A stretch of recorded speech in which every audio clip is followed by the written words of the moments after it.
के साथ दिव्या। आइए करते हैं खबरों की शुरुआत। कलेक्टर कार्यालय परिसर से 700 वर्ष पुराने कल्प वृक्ष के नीचे स्थापित देव प्रतिमा को रात के अंधेरे में गुपचुप तरीके से उखाड़ के हटाने की कोशिश को धार्मिक एवं सामाजिक संगठनों के विरोध के चलते रोकना पड़ा। गुरुवार रात को कलेक्टर कार्यालय में तैनात एक अधिकारी के आदेश पर कुछ कर्मचारी और मजदूर कल्प वृक्ष के नीचे स्थित चबूतरे से प्रतिमाओं को खोदने की कोशिश कर रहे थे। खबर लगते ही धार्मिक और सामाजिक संगठनों के कार्यकर्ता कलेक्ट्रेट परिसर में जमा हो गए और हंगामे की स्थिति बन गई। 2 घंटे तक शहर भर के सामाजिक कार्यकर्ता धार्मिक भावनाओं को ठेस पहुंचाने वाली हरकत को लेकर नाराजगी जताते रहे। स्थिति बिगड़ते देख परिसर में भारी पुलिस बल तैनात करना पड़ा। लोगों को समझाने के लिए SDM Akhilesh Jain, additional SP Praveen Bhuria और अन्य अधिकारी मौके पर पहुंचे। लोगों में इतना आक्रोश था कि अधिकारियों को उनकी खरी खोटी सुनना पड़ी। लोग कलेक्ट्रेट परिसर स्थित प्राचीन कल्पवृक्ष को नुकसान पहुंचाने की आशंका से इतने नाराज थे कि उन्होंने अधिकारियों पर सवाल दागने शुरू कर दिए, लेकिन अधिकारी उनका जवाब नहीं दे सके।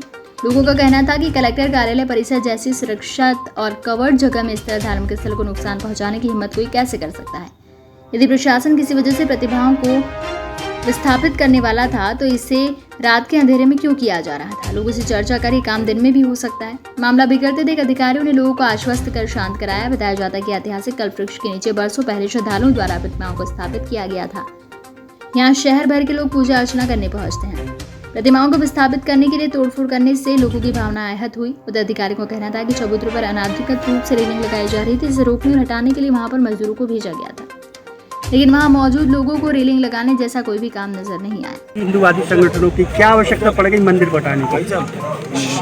यहाँ जो एक छोटा सा मंदिर स्थापित था उसको ऊपर कुछ स्टील का फ्रेम वगैरह लगा के कवर कर लिया था, जिसको हटाया गया था और उसी को लेकर के कुछ विरोध प्रदर्शन हुआ। तो उन सबसे चर्चा की गई है और चर्चा के बाद उनकी आपत्तियों समाधान का निराकरण कर दिया गया है। तो सब सहमत है। सर, इसमें एक सबसे बड़ा प्रश्न ये है कि जो हिंदू संगठनों की मांग है कि रात के अंधेरे में इसको क्यों हटाया जा रहा था, वो उसके लिए देखा जाएगा कि ऐसा सर किसके आदेश से हटाया जाएगा? धन्यवाद सर। हनुमान जी की प्रतिमा है पीछे, उसको हटाने की कार्रवाई अपर कलेक्टर अखिलेश जैन के निर्देश पर की जा रही है। क्या कुछ है ये पूरा मामला? हम लोग तो सिविल लाइन पर खड़े थे, अचानक से खबर मिली कि 700 साल पुराना कल्प वृक्ष यहाँ पर है और उसके नीचे कई सौ साल पुरानी बजरंग बली की मूर्ति स्थापित है। अचानक से रात में आप उसकी खुदाई करवा रहे हैं और उसको हटा रहे हैं, तो क्यों हटा रहे हैं? ये एडिशनल कलेक्टर हैं अखिलेश जैन, यहाँ पर कर्मचारियों ने बताया कि उनके आदेश पर इसको हटा रहे हैं। मैंने उनसे बात की तो वो बोले कि आपको क्या आपत्ति है। मैंने कहा मुझे आपत्ति है, ये कई सौ साल पुराना हमारा आस्था का केंद्र है और आप उसको क्यों हटा रहे हैं? ना तो ये बीच सड़क पे आता है, ना आपकी कोई वाहन अवरुद्ध हो रहे हैं आने जाने में। तो फिर आपको इसको बोले कल आप हमारे ऑफिस आइए। हमने ऑफिस में क्यों? आप अभी बात की, उन्होंने मेरा फ़ोन काट दिया। यदि यहाँ से ये मूर्ति विस्थापित की गई और किसी भी प्रकार की छेड़खानी यहाँ पर की गई तो हम इसको बर्दाश्त नहीं करेंगे। फिर तमाम शहर में ऐसी कई मज़ारें भी बनी हैं और बीच रोड पर मस्जिदें भी बनी हैं। तो आप यदि कार्रवाई एक पक्षीय कर रहे हैं तो ये हम होने नहीं देंगे। फिर तो विश्वविद्यालय में जैन स्तंभ भी बना है और कटरा में बीच रोड पर मस्जिद भी बनी है।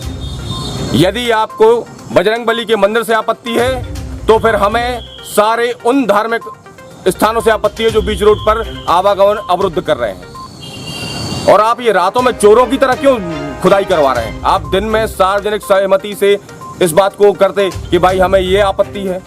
रात के 8:30 बजे आप आके 4 मजदूरों को लेकर खुदाई करवा रहे हैं। ये बर्दाश्त नहीं किया जाएगा, चाहे कोई जैन साहब हो चाहे कोई भी हो।